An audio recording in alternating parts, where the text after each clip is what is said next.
Welcome to the I Choose Health podcast. I'm your host, Stefan Lessie. Let's get into the show. Today, our special guest is R&B artist, songwriter, and producer Honoré. He's here to share his story with us later in the show.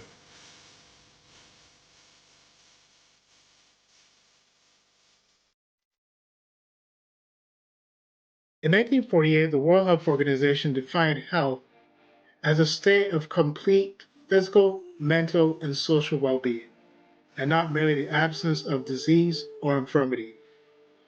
I've been vegan, ran half marathons, and I run consistently. However, I realized that the one thing I didn't work on or really focus on was my mental health. I didn't value it as a foundational aspect of my well being. There's really no health without it, and every other factor of our health is affected, whether positively or negatively, by it.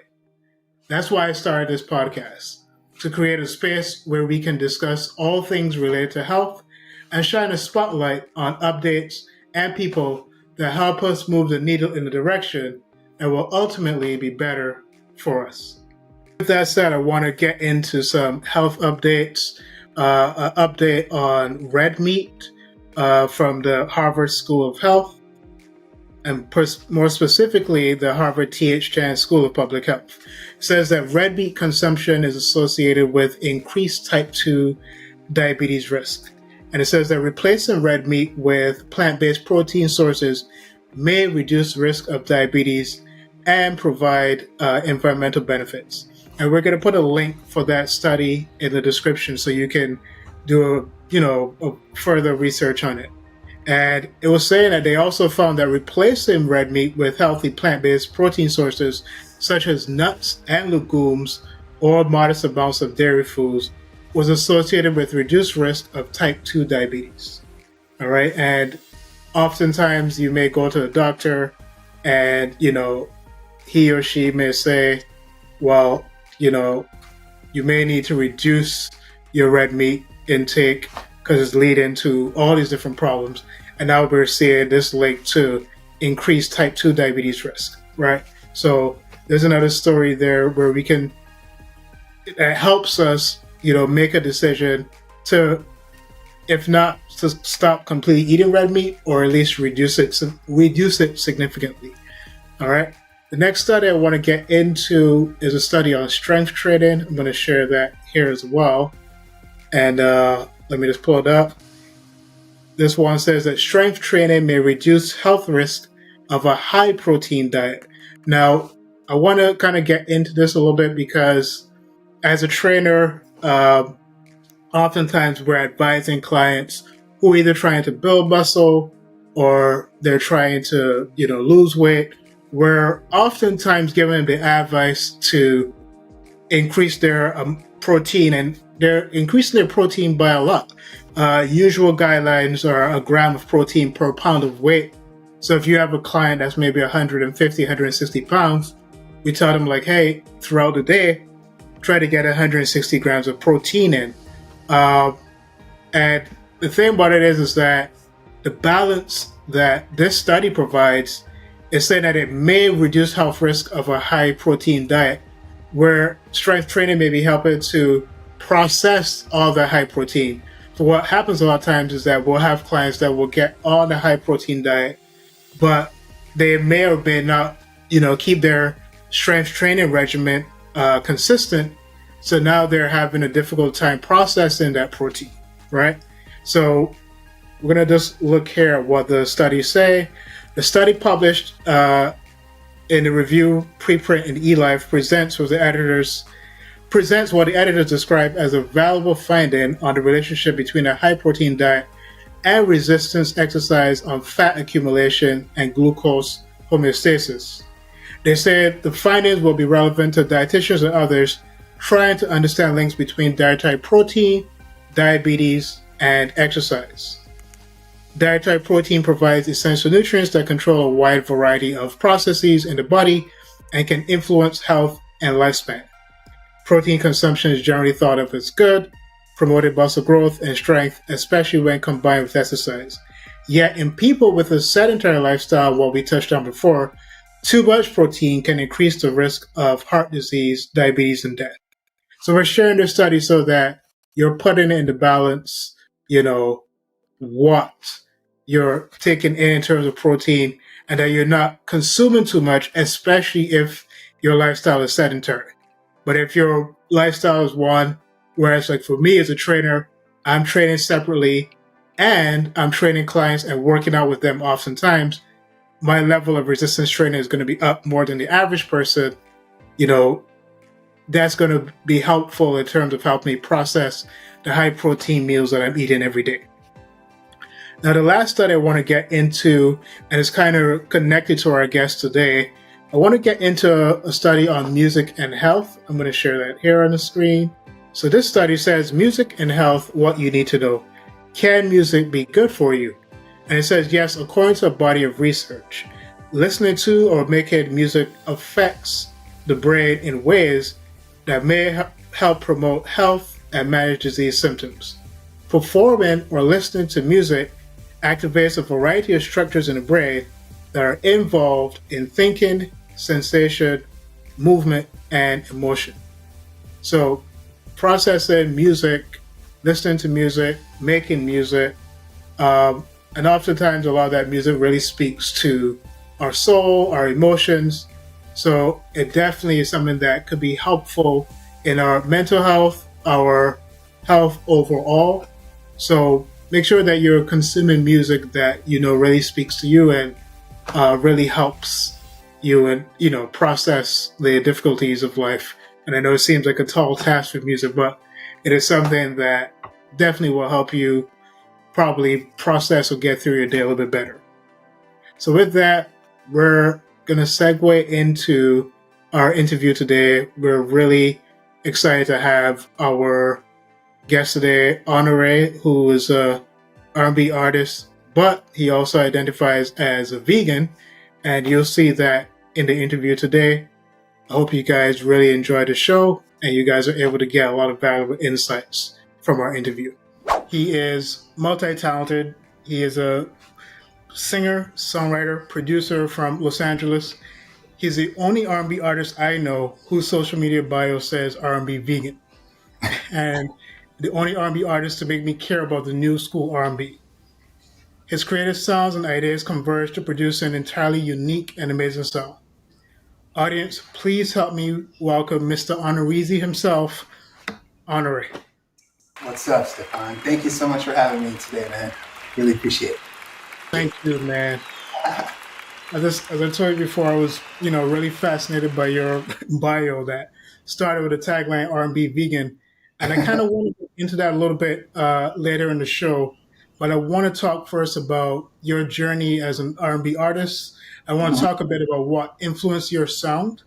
I see that you list Prince, Miguel, and Pharrell as influences. So kind of, talk to us about how their style and genius influenced the way you produce, perform, and write music today.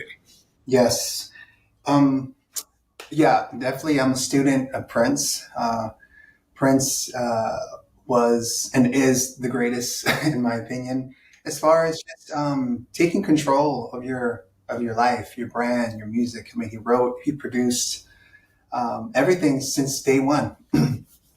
And I have older sisters, and they would play this guy's music all the time, and I always wondered who was this guy. So when I started to dive in and really understand more of his journey, besides like the typical Purple Rain stuff, I just really, he was a teacher. He became a teacher. He became a big brother that I never had. He became a mentor unofficially.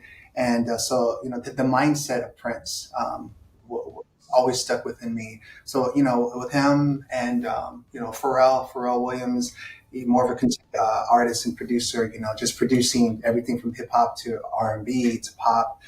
And he's great. So I just love those guys so much. And I just want to like pattern my career after them. Oh yeah, definitely. And you kind of touched on it with Prince already. Like in terms of Purple, like what influences sound, right? Like, and as I said, I know Prince was definitely a inspiration behind that.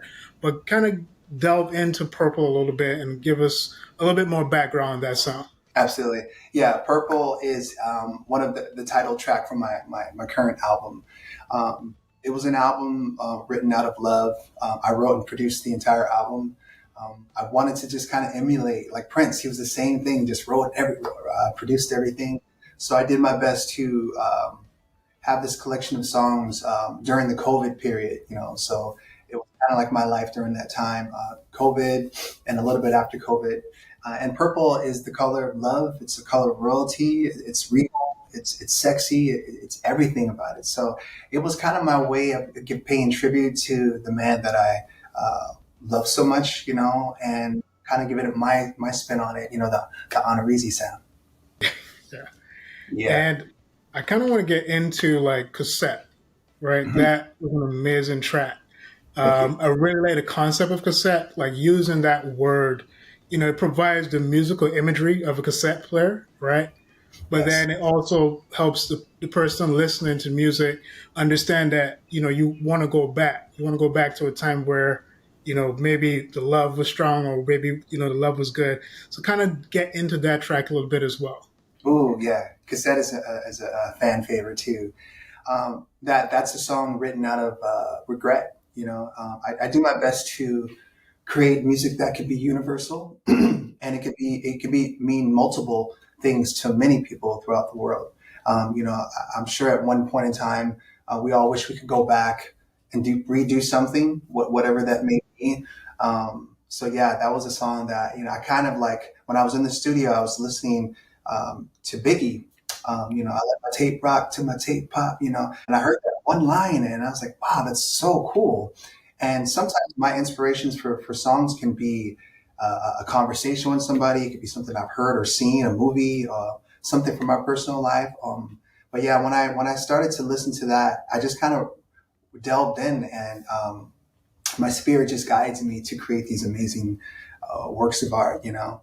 And then visually, I don't know if you've seen the video, but the official video, is really was really interesting because I wanted to do something a little more challenging and different. Besides the typical, you know, me and my girl, we're having problems, and I did something or she did something, and we should go back. I wanted to tackle a sensitive subject, which is drinking and driving, and I just wanted to do something on that. So if you guys see the video, which you should check out, we shot the video in a sense, and it's interesting because I don't drink or smoke.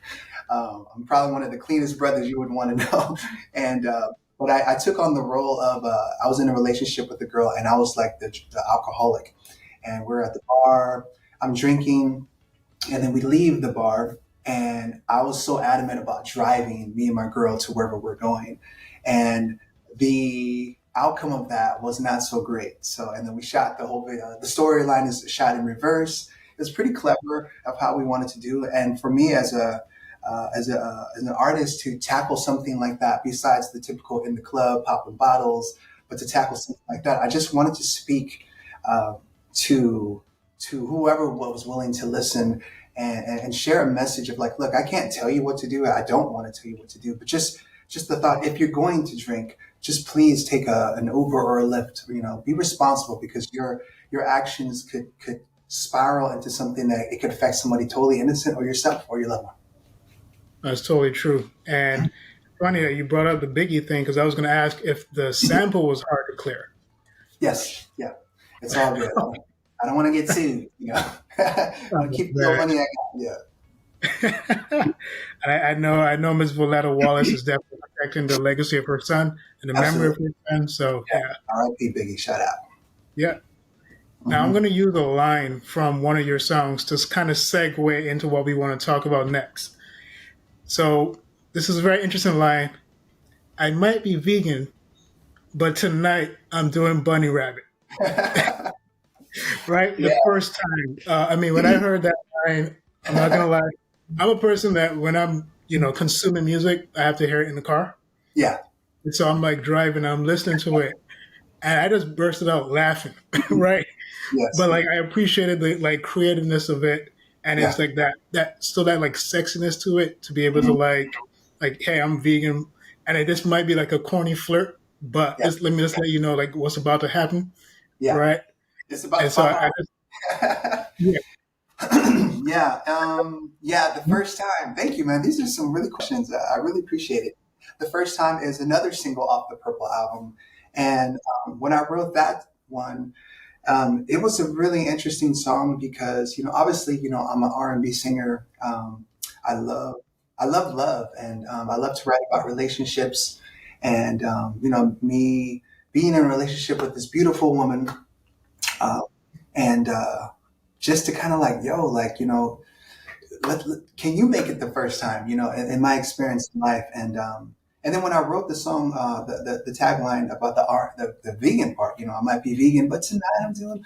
It was like, yo, that it made me feel like I'm accepting more about me, who I am, and I'm bringing that to the table, versus I don't know. I mean, I guess in R&B, the stigma is like you got to be sexy all the time. You got to show the abs. You got to do the usher moves, which I can do, but I'm also just a down to earth, quirky, fun loving guy, and I have my jokes. And when I wrote that line, I'm like, you know what? I want to add this to the song just to show my personality, that I'm not so serious. Because I think that's then one of the keys of kind of my success is like just not taking myself so serious, and showing them like, look, this is who I am, and hopefully it'll resonate with you in some capacity. And if you laughed, then my job is done. Yeah. And I think that was really creative because I think when it comes to like genres of music that we can kind of get like humor from, like I think about like mostly rap. You don't usually associate that with R&B. Yeah. So to be able to kind of get that humor even in R&B Mm. was like amazing, Mm. and it was something that I really, really, really like. Now, Nice. I'm going to kind of pick your R&B brain a little bit. Okay. And I want to let Tank and Jay Valentine know I'm not stealing anything from your show. I know the R&B Money podcast is an amazing podcast. And Yeah. Tank, you got to get Honoré on soon, okay? Oh, that would be dope. Yes. Right. Now, I have to know, in your opinion, if you can list four artists who, through their songs or albums, changed like the sonic landscape of R&B. Like your sound is so unique and amazing that it made me think about this question. So, are there like albums or songs that you felt like at different times kind of changed the way the sound of R&B? Yes. Ooh, that's a really cool question. Man, I'm loving this interview so much. Uh, let's see. That changed the sound of R&B that impacted me. Um, I want to say Voodoo from D'Angelo. Yeah, between Voodoo and Brown Sugar, the first album that he did, but Voodoo, I mean, they both are just classic. And Black Messiah, I'm a huge D'Angelo fan, and I don't speak about him, and I don't think we speak about him enough or give him his flowers. I mean, it's typically it's the other guys which are great, but D'Angelo's music, any of those albums, but for me, Voodoo changed the game for me. Another one, I go back even further. Um, Bobby Brown's. Goodness, with My Prerogative and Don't Be Cruel. That album changed the game of that because as an R&B singer, I did my research.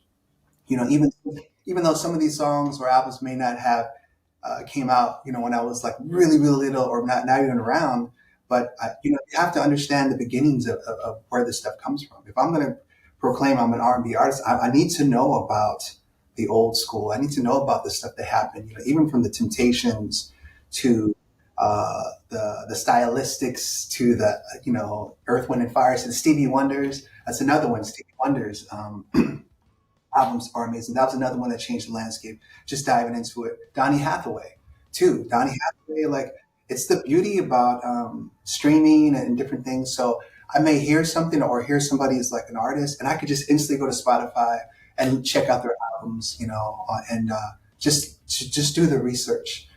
So those albums right there. I mean, obviously Prince. Anything from Prince changed the game for me. Sign of the Times. Sign of the Times. If I was stranded on an island and all I could hear is a few albums, for sure, Sign of the Times from Prince would be there. Who else? Sade. Sade. Sade is amazing. I wish I could. Yeah, she's amazing too. Sade, Aretha Franklin. I mean, there's so many people that I highly respect. Babyface, for sure. Babyface. Jodeci, and then I know this is maybe a little controversial, but I got to give it up to the music side of R. Kelly because man, I mean, I think it was on Tank's thing, and he was interviewing, was it Tyrese or somebody? But he was asking him like, who is the king of R&B? And he's like, yo, you got to give it to R. Kelly. I mean, even though right now Usher is the new king and hands down, you know, but those guys all day long, man. Yeah.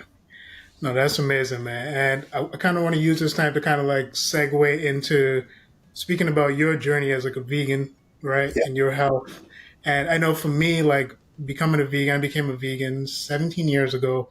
awesome. And, part of it was, linked to my values, my religion, right? There Yes. was all that kind of played into it. Um, from that particular paradigm. And what further solidified it was an understanding that by continuing to eat meat, we further like a vicious carnivorous cycle that rips animal families apart and keeps us from having beautiful and meaningful relationships with the animals in our world. And I also want to keep in a balance that being vegan doesn't always mean cruelty free, because we benefit from the exploited labor of humans who work for unlivable wages. But now, Mr. R&B Vegan, please speak to what led you to make the decision to become vegan and just being, healthy overall and maintaining your health. Yes, being a vegan is a lifestyle. It's not a fad. I've been vegan since 2017, and then prior to that, I was a vegetarian since a kid. Um, I was destined to be plant based when I look at my journey because I think 6 or 7, my dad he told me he was making gumbo. My dad's from New Orleans, and he was like, "All right, boy, I need you to peel these shrimps, for the gumbo." And I'm like, "All right, cool, Dad." I'm peeling it, and then all of a sudden I started to break out. I couldn't breathe. My sisters were like laughing at me, like, "Look at him," like, "What's going on?" I thought I was like turning into a monster. I didn't understand what was going on. Come to find out, I was allergic to seafood, which is crazy because New Orleans and Creole people, we love seafood, jambalaya, all that stuff. And I was like the only one in my family like that. So I was very picky uh, as a kid. I didn't like a certain things, and being racially mixed, I have black, white, and Filipino. And so, obviously the black soul food, white food, mac and cheese, and then the Filipino side, it was all the Filipino food, and I didn't like any of it really. Honestly, I was very picky. So, I mean, my thing was peanut butter and jelly, some mac and cheese, and that was good. I was that kind of kid. But then growing up a little bit, I think around 11, 12, I just started to like break away from that, and then I was in a boy band group. We were like taking a photo shoot, and I wasn't healthy at all. I mean, I was just a regular, and I had a little belly, and we had to take our shirts off for the beach. And the photographer's like, "Yo, suck in your stomach," and all this stuff, and that the guys were making fun of me and everything. So I'm like, you know what? I'm going to take control over my fitness, my health, and everything. And then I started to really because as at the time being a vegetarian, you could be an unhealthy vegetarian. You could also be an unhealthy vegan too. Just because it's vegan doesn't necessarily mean it's healthy for you. Because those Oreos are vegan, and I could eat the whole bag, but it's got to be careful with that. So it's very important for me. And then once I started to take control, started to see the benefits of not just the outer but the inner, and being able to smell differently. I smelled meat differently. I smell things differently, seen things. I love it. So like I said, it's a lifestyle. I'm gonna be a vegan till my last breath, bro. Yeah. I kind Yeah. of speak to the inside part as well. Like, I know it's very popular today to speak about mental health. Like, kind of touch on that as well. Like, maybe what impact it's had on your mental health as well. Yeah, it's clean living. It's putting clean things, the healthiest things that you can in your body.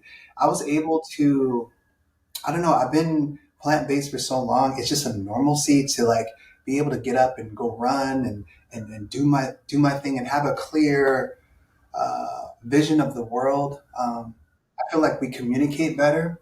Do we have our down days? Of course, we're human.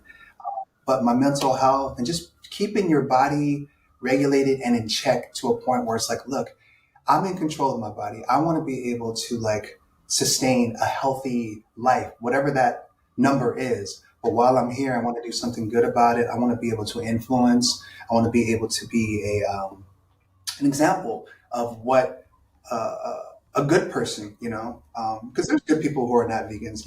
I'm not saying that we're the best, but I feel our lifestyle is superior just because of the fact that we're not harming the animals. We are embracing humankind and animals and the life of just being on this earth together and coexisting together. Yeah. And it's Mhm. interesting because, like, for me, when I was a teenager, 17, I became a vegan at 17. Nice. And, a lot of it, again, was connected to my religious beliefs. But then it was actually maybe 3, 4 years ago where I saw a video. And at this point, I'm like 12, 13 years vegan. Hmm. I seen a video of a cow, and you've probably seen this. There's a cow, and you can see just the eye of the cow, and the cow is about to be slaughtered, and it actually starts to cry. Yeah. And I was just like, wow. I didn't really understand the extent to which they could experience and feel emotions, Yes. right? And then how that obviously goes throughout the rest of their body. And so that impacted me in such a way where I was just like, what, I'm actually like, I need to really be doing this for the animals. And that me just doing it for my health actually kind of came off as like a selfish reason, right? Yes. And so I was looking, no, it has to be more about the animals and not just, just me being healthy. Like I have Hmm. to kind of advocate for them and try to make sure that, people are utilizing the options they have of, using the plants, the grains, the fruits, the veggies, and Yeah. that we don't need to kill animals to sustain life. Absolutely. Yeah. And then, yeah, I mean, I've seen that. I've seen multiple images. I've seen game changers, documentaries. I've seen so many things that I try my best to educate friends and family or just people that meet. And it's usually the people that are not knowing about the vegan life that are, I don't want to say ignorant, but they just don't know. And they have the issue. It's not me. So, oh, you're going to eat grass all day? I'm like, no, like we love to eat too. We like flavor. We like, different things. But the animal aspect too, it is, I just feel strongly about it. I just don't think it's okay for what the meat industry, the dairy industry does to for consumerism and different things. And I'm like, and animal lovers too. If you're an animal lover, you know, we can go down that pathway too. But yeah, I just highly believe like we can sustain a healthy lifestyle without eating meat and dairy. It's just a better way of life. Yeah. And I'll be remiss on the I Choose Health podcast to not mention this fact. I think the study came out a couple of years ago that they were saying that vegans, and we have Mr. R&B vegan here, that vegans actually have a better life under the sheets, Oh, absolutely. Yeah. right? Yeah. We're And sexy. so, yeah, right. So there's definitely great benefits, Yeah. uh, to being vegan. And so, it's important for our listeners to know that, you know, obviously there's no problem if you want to not be vegan, but, at least explore the option, at least see what's possible, right? Absolutely. Yeah. Now, I'm going to segue again. I'm going to mention some names here. Olivia Rodrigo, Mhm. Vanessa Hudgens, Nicole Scherzinger. I'm definitely butchering her name. Scherzinger from, Yes. Pussycat Dolls. Yeah. And now Honoré. What does it mean to you to be on this list of the top 75 influential Filipino Americans of 2023? Oh, yeah. That was a nice honor, to just be recognized for the hard work that we do as entertainers. And it's interesting, being mixed with different cultures, you know, um, growing up, it was difficult because you don't know where to go. You just want to fit in. You want to be, and I've never felt like I fit in anywhere. I was never fully this enough or that enough. And I believe, when I just started to accept myself as like, I'm just me. I'm Honoré. This is who I am. This is what I'm passionate about. And to be on that list, part of my community, It was amazing. It was great. It just lets me know like to keep going, and my goal is for whoever chooses to listen or understand my story. It's not just the music. That's just the start of it.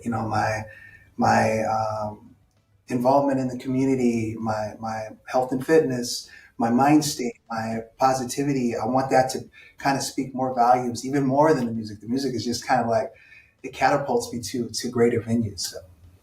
Yeah, and that's amazing, man. And I want to, because we're winding down, and I really want to thank you for being here today. This was really amazing, and I'm really excited to see where your career goes from here and the positive impact that you continue to leave on the R&B world, well, on the world in general, and on your community.